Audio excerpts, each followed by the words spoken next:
श्रीमात्रे नमः। आज मैंने वेदों में जाति व्यवस्था नहीं इसके बारे में जो कुछ कहना चाहता हूँ। पहला प्रेयर। श्री राम राम रामेति रमे रामे मनोरमे सहस्रनाम तत्तुल्यं राम नाम वरानने। इस श्रृंखला में प्रकाशित अब तक के लेखों में हम आक्रमणकारी आर्यों के भारतवर्ष में आकर यहाँ के आदि निवासियों की पराजित कर दास बना, उनसे नीचा काम करवाने की मनगढ़ंत उनसे कहानियाँ द्वारा गुमराह करने का षड्यंत्र देखे चुके हैं। इसके विपरीत हम वेदों में श्रम का सर्वोच्च महत्व पाते हैं। हमने देखा है कि आर्यों के चाकर या आदि निवासी समझे गए दास दस्यु या राक्षस वस्तुतः अपराधियों के लिए प्रयुक्त किए जाने वाले पर्यायवाची शब्द हैं। प्रत्येक सभ्य समाज ऐसे अपराधियों पर अंकुश लगाता है। हम यह भी देख चुके हैं कि वेदों में सभी चार वर्णों को, जिनमें शूद्र भी शामिल है, आर्य माना गया है और अत्यंत सम्मान दिया गया है। यह हमारा दुर्भाग्य है कि वेदों की इन मौलिक शिक्षाओं को हमने विस्मृत कर दिया है, जो कि हमारी संस्कृति की आधारशिला हैं, और जन्म आधारित जाति व्यवस्था को मानने तथा कतिपय शूद्र समझी जाने वाली जातियों में जन्मे व्यक्तियों के साथ भेदभावपूर्ण व्यवहार आदि करने की गलत अवधारणाओं में हम फंस गए हैं। कम्युनिस्ट और पूर्वाग्रहग्रस्त भारतीय चिंतकों की भ्रामक कपोल कल्पनाओं ने पहले ही समाज में अलगाव के बीज बो कर अत्यंत क्षति पहुंचाई है। अभाग्यवश दलित कह जाने वाले लोग खुद को समाज की मुख्य धारा से कटा हुआ महसूस करते हैं। फलतः हम समृद्ध और सुरक्षित सामाजिक संगठन में नाकाम रहे हैं। इसका केवल मात्र समाधान यही है कि हमें अपने मूल वेदों की ओर लौटना होगा और हमारी पारस्परिक समझ को पुनर्स्थापित करना होगा। इस लेख में हम वेदों में जाति व्यवस्था की वास्तविकता और शूद्र के यथार्थ अर्थ का आकलन करेंगे, और जिसके हम पहले लेख वेदास एंड शूद्रा में चर्चा कर चुके हैं कि वेदों में मूलतः ब्राह्मण, क्षत्रिय, वैश्य और शूद्र, पुरुष या स्त्री के लिए कहीं कोई वैरव भाव या भेदभाव का स्थान नहीं है। चारों वर्ण का समान रूप से देखते हैं। जाति की अवधारण यदि देखा जाए तो काफ़ी नहीं है। जाति के पर्याय के रूप में स्वीकार किया जा सके या अपनाया जा सके, ऐसा एक भी शब्द वेदों में नहीं है। जाति के नाम पर साधारणतया स्वीकृत दो शब्द है, ये है जाति और वर्ण। किंतु सच यह है कि तीनों ही पूर्णतया भिन्न अर्थ रखते हैं। जाति की अवधारणा यूरोपियन दिमाग की उपज है, जिसका तनिक अंश भी वैदिक संस्कृति में नहीं मिलता। जाति का अर्थ है उद्भव के आधार पर किया गया वर्गीकरण। न्याय सूत्र यही कहता है, समान प्रसवात्मिका जाति ही, अथवा जिनके जन्म जातियों को चार स्थूल विभागों में बांट गया है: उद्भिज, अंडज, पिंडज ऊष्मज आदि। हर जाति विशेष के प्राणियों में शारीरिक अंगों की समानता पाई जाती है।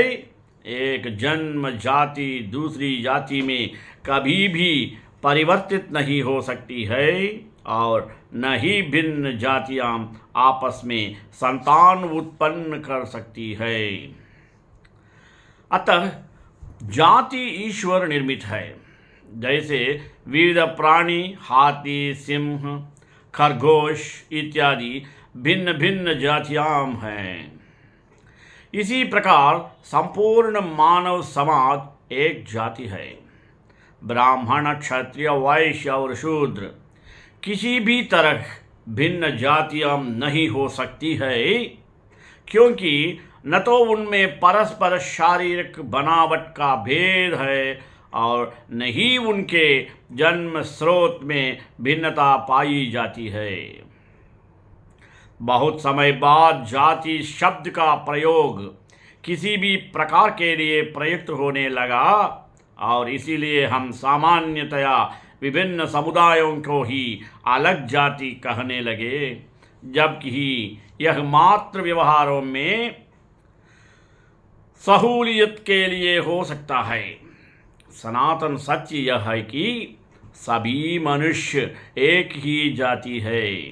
वर्ण ब्राह्मण, क्षत्रिय, वैश्य और शूद्र के लिए प्रयुक्त किया गया यही शब्द वर्ण है, जाति नहीं। इसलिए एक भगवान कृष्ण ने बोला था, चातुर्वर्ण्यम मया सृष्टम। इन्होंने केवल चातुर्वर्ण नहीं जाति का मानता है।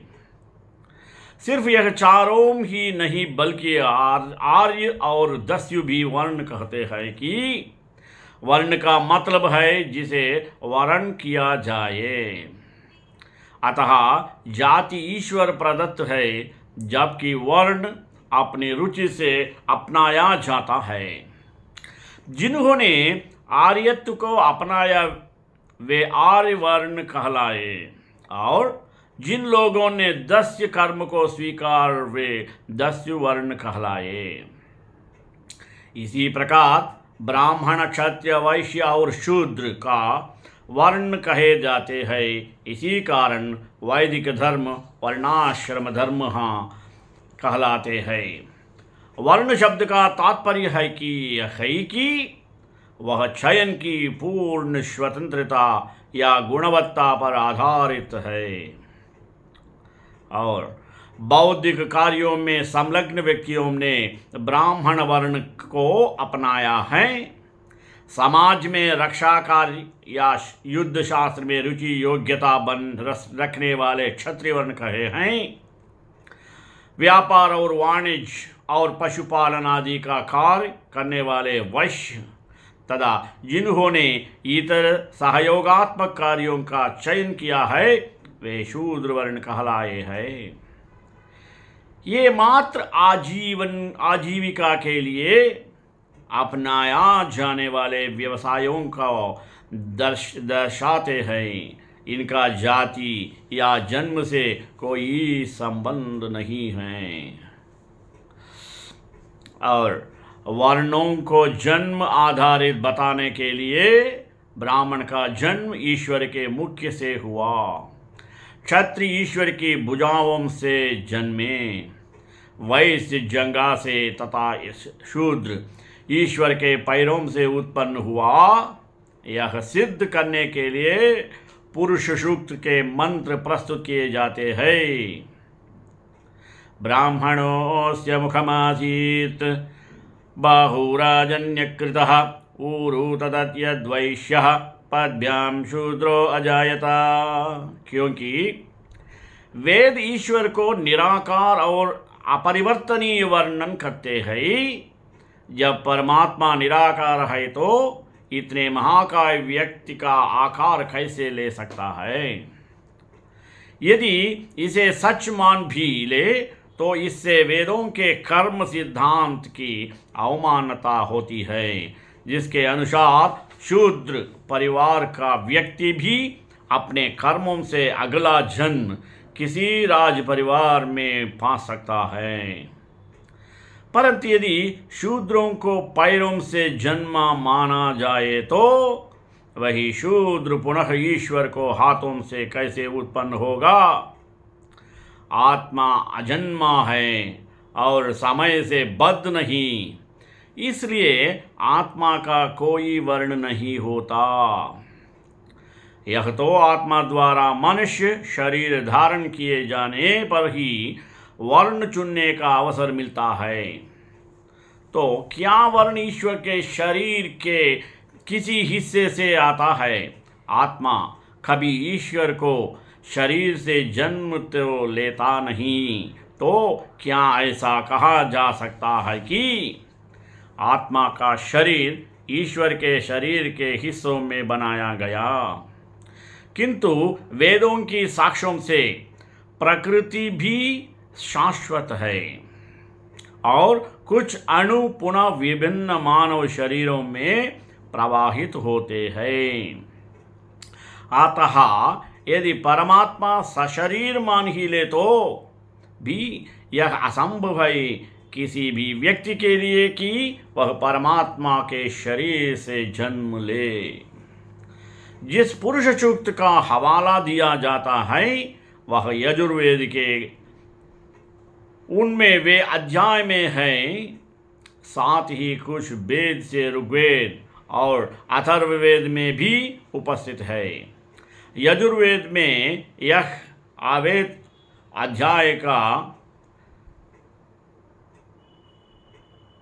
11वां मंत्र है। इसका वास्तविक अर्थ जाने के लिए इससे पहले मंत्र 31 बार 10 पर गौर करना जरूरी है। वहाँ सवाल पूछा गया है, मुख कौन है? क्षत्रिय हाथ है, वैश्य जंगा है तथा शूद्र पैर है। यह ध्यान रखें कि मंत्र यह नहीं कहता कि ब्राह्मण मुख से जन्म लेता है। मंत्र यह कह रहा है कि ब्राह्मण ही मुख है, क्योंकि अगर मंत्र में जन्म लेता यह भाव अभिप्रेत होते तो मुख कौन है इत्यादि प्रश्नों का उत्तर देने की आवश्यकता ही नहीं थी। उदाहरणतः यह पूछ जाए, दशरथ कौन है? और जवाब मिले, राम ने दशरथ से जन्म लिया, तो यह निरर्थक जवाब है। इसका सत्य अर्थ है, समाज में ब्राह्मण या बुद्धिजीवी लोग समाज का मस्तिष्क, सिर या मुख बनाते हैं जो सोचने का और बोलने का काम करे। बाहुओं के तुल्य रक्षा करने वाले क्षत्रिय है, वैश्य या उत्पादक और व्यापारी गण जंगा के समान है जो समाज में सहयोग और पोषण प्रदान करते हैं। अथर्ववेद में ऊरु या जंघा के स्थान पर मध्य शब्द का प्रयोग हुआ है जो शरीर के मध्य भाग और उदर का द्योतक है। जिस तरह पैर शरीर के आधार हैं जिन पर शरीर टिक सके और दौड़ सके, उसी तरह शूद्र या श्रामिक बल समाज की आधार देकर गति प्रदान करते हैं। इससे अगले मंत्र इस शरीर के अन्य भागों जैसे मन, आंखें इत्यादि का वर्णन करते हैं। पुरुष सूक्त में मानव समाज की उत्पत्ति और संतुलित समाज के लिए आवश्यक मूल तत्वों का वर्णन है। यह अत्यंत खेदजनक है कि सामाजिक रचना के इतने अप्रतिम अलंकारिक वर्णन का गलत अर्थ लेकर और गलत अर्थ लगाकर वैदिक परिपाटी से सर्वथा विरुद्ध विकृत स्वरूप में प्रस्तुत किया गया है।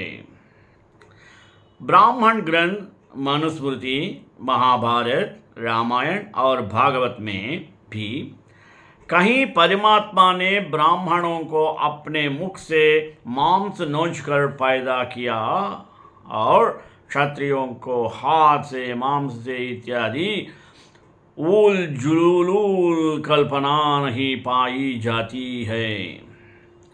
जैसा कि आधुनिक युग में विद्वान और विशेषज्ञ संपूर्ण मानवता के लिए मार्गदर्शक होने के कारण हमसे सम्मान पाते हैं।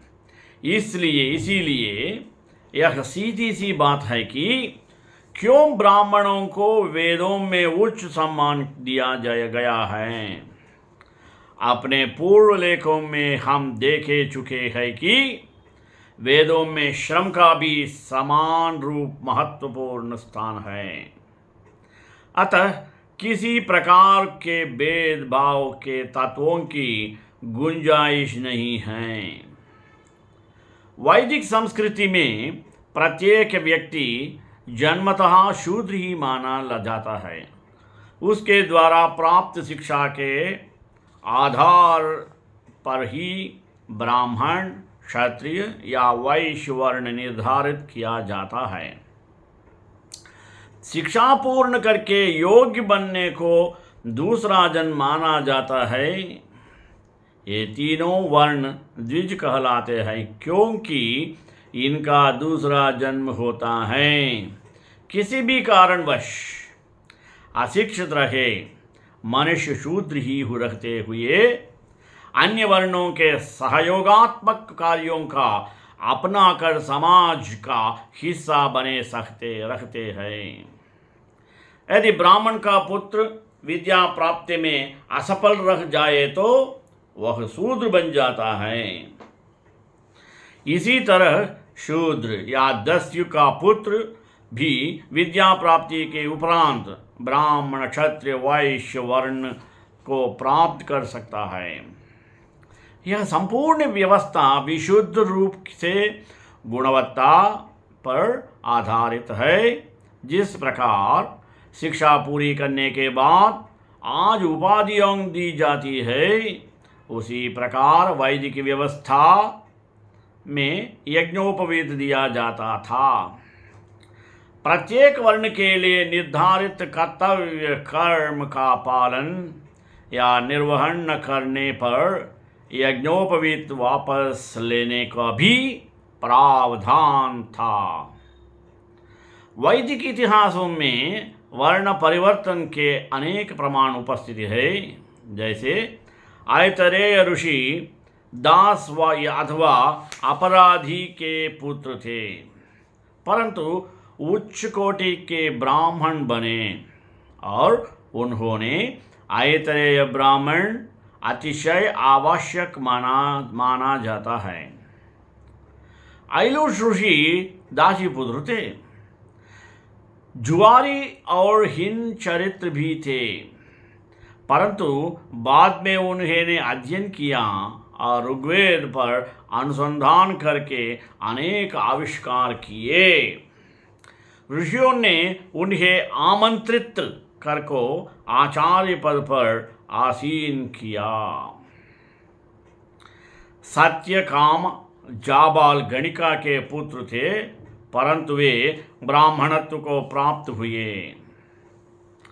राजा दक्ष के पुत्र पुरुषद शूद्र हो गए थे। प्रायश्चित स्वरूप तपस्या करके उन्होंने मोक्ष प्राप्त किया।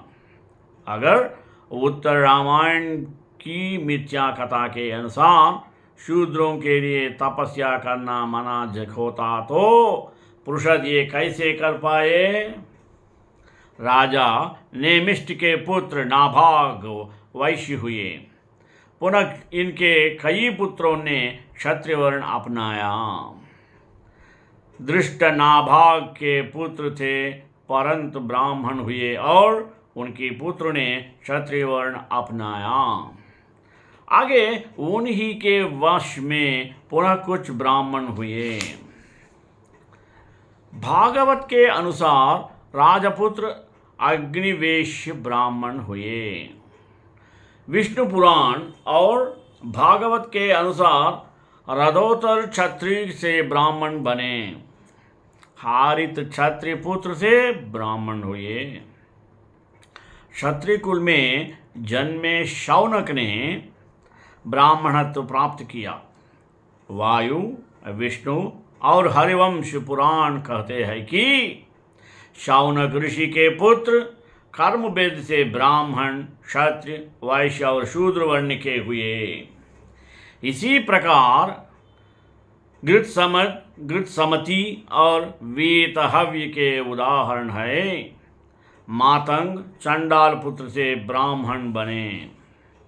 ऋषि पुलस्त्य का पौत्र रावण अपने कर्मों से राक्षस बना। राजा रघु का पुत्र प्रबुद्ध राक्षस हुआ। त्रिशंकु राजा होते हुए भी कर्मों से चंडाल बन गए थे। विश्वामित्र के पुत्रों ने शूद्र वर्ण अपनाया। विश्वामित्र स्वयं क्षत्रिय थे, परंतु बाद उन्होंने ब्राह्मणत्व को प्राप्त किया और ब्रह्मर्षि बिरुदांकित हुआ। विदुर दासी पुत्र थे, तथापि वे ब्राह्मण हुए और इन्होंने हस्तिनापुर साम्राज्य का मंत्री पद सुशोभित किया। वेदों में शूद्र शब्द लगभग 20 बार आया है। कहीं भी उसकी अपमानजनक अर्थों में प्रयोग नहीं हुआ है और वेदों में किसी भी स्थान पर शूद्र के जन्म से अछूत होने, उन्हें वेदाध्ययन से वंचित रखने, अन्य वर्णों से उनका दर्जा कम होने या उन्हें यज्ञादि से अलग रखने का उल्लेख नहीं है। वेदों में पारिश्रमिक कठिन कार्य करने वाले ही शूद्र कहाँ हैं और इसीलिए पुरुष सूक्त शूद्र को संपूर्ण मानव समाज का आधार स्तंभ कहता है। 4 वर्णों से अभिप्राय यही है कि मनुष्य द्वारा 4 प्रकार के कर्मों को रुचिपूर्वक अपनाया जाना। वेदों के अनुसार एक ही व्यक्ति विभिन्न परिस्थितियों में चारों वर्णों के गुणों को प्रदर्शित करता है। अतः प्रत्येक व्यक्ति चारों वर्णों से युक्त है, तथापि हमने अपनी सुविधा के लिए मनुष्य को प्रधान व्यवसाय को वर्ण शब्द से सूचित किया है। अतः वैदिक ज्ञान के अनुसार कभी मनुष्यों को चारों वर्णों के गुणों को धारण करने का पूर्ण प्रयत्न करना चाहिए। यही पुरुष सूक्त मूल तत्व है। वेद के वशिष्ठ, विश्वामित्र, अंगिरा, गौतम, वामदेवा और कण्व आदि ऋषि चारों वर्णों के गुणों को प्रदर्शित करते हैं। यह सभी ऋषि वेद मंत्रों के दृष्टा थे। वेद मंत्र के अर्थ का प्रकाश किया, 10 ओं के संहार रखते इन्होंने शारीरिक श्रम भी किया तथा हम इन्हें समाज के हितार्थ अर्थव्यवस्था के प्रबंधन करते हुए भी पाते हैं। हमें भी इनका अनुकरण करना चाहिए। सार रूप में वैदिक समाज मानव मात्र को एक ही जाति, एक ही नस्ल मानता है। वैदिक समान में श्रम का गौरवपूर्ण स्थान है और प्रत्येक व्यक्ति अपनी रुचि से वर्ण चुनने के लिए समाज अवसर पाता है। किसी भी किस्म के जन्म आधारित वेदमूलक तत्व वेदों में नहीं मिलते। इसलिए हम भी समाज में व्याप्त जन्म आधारित भेदभाव को ठुकरा कर एक दूसरे को भाई बहन के रूप में स्वीकारों और अखंड समाज की संरचना करें। हमें गुमराह रखने के लिए वेदों में जातिवाद के आधारहीन दावे करने वालों की मंशा तो हम सफल न होने दें और समाज के अपराधी बनाम दस राक्षसाओं का भी सफाया कर है। हम भी वैसी वेदों की छत्र छाया में एक परिवार की तरह आए और मानवता को बल प्रदान करें। मनुष्य के हृदय में समान रूप से उसी ईश्वरीय सत्ता का वास है, इसलिए ऊंच नीच का सवाल ही नहीं उठता। सब लोगों में एक ही ईश्वरीय तत्व होने के कारण सबका समान होना स्वाभाविक है। उस विचार की आधार पर विवेकानंद समाज में व्याप्त आधारित भारतीय शोषण के अधर्म घोषित किया। उन्होंने कहा कि एक व्यक्ति में स्थित ईश्वर तत्व के प्रति कैसे अन्याय कर सकता है, उसे कैसे भूखा देख सकता है। वेदों के इस समानता संबंधी विचार कर होने के सामाजिक न्याय से जोड़ा। मानवाधिकारों के लिए लगाई में स्वतंत्रता, समानता और भाईचारे को वन्य संवेद प्रांस और हमारे विचारों से और उपनिषद के उस विचार में दिशा देखा जिसमें न केवल वेद मनुष्य और उपनिषद का उस विचार में देखा जिसमें न केवल मनुष्यों बल्कि पशुओं पक्षियों और जल में विचरण करने वाले प्राणियों तो तथा जड़ पदार्थी में भी उसी सर्वोच्च सत्ता का मास माना गया। हिंदू धर्म की व्यवस्था में गतिवाद और गैर व्यापारी का खुलकर इस हिंदू धर्म की व्यवस्था में जातिवाद और गैर बराबरी का खुलकर विरोध करने वाले महत्वपूर्ण आंदोलन है भक्ति आंदोलन। 12वीं और 13वीं शताब्दी में दक्षिण से प्रारंभ यह आंदोलन धीरे धीरे संपूर्ण भारत में छा गया। भक्तों ने जाति विद्या रूप कुल धन क्रिया आदि सभी प्रकार के भेदों में अंत कर दिया था। हिंदू समाज में समानता लाने के इस लड़ाई में कथित निम्न जातियों का प्रमुख योगदान रहा। इनके अतिरिक्त स्त्रियों और मुसलमानों ने भी गैर बराबरी खत्म करने की इस लड़ाई में हिस्सा लिया। यह स्पष्ट है कि जन्म पर आधारित जाति व्यवस्था से हिंदू धर्म का कोई लेना देना नहीं रहा। जाति आज एक व्यवस्था के रूप में नेस्तनाबूद है, क्योंकि उसके सारे कार्य आज नेस्तनाबूद हो चुके हैं। बुद्ध के समय से लेकर अब तक यह व्यवस्था मानवीयता और सामाजिक न्याय की दृष्टि से कलंकित रही। विशेषकर अपनी अतिवादी अस्पृश्यता नीति के कारण। यह सब होते हुए भी लोगों का अपने आप को जन्म आधारित जाति के रूप में पहचानना नहीं छूटा है।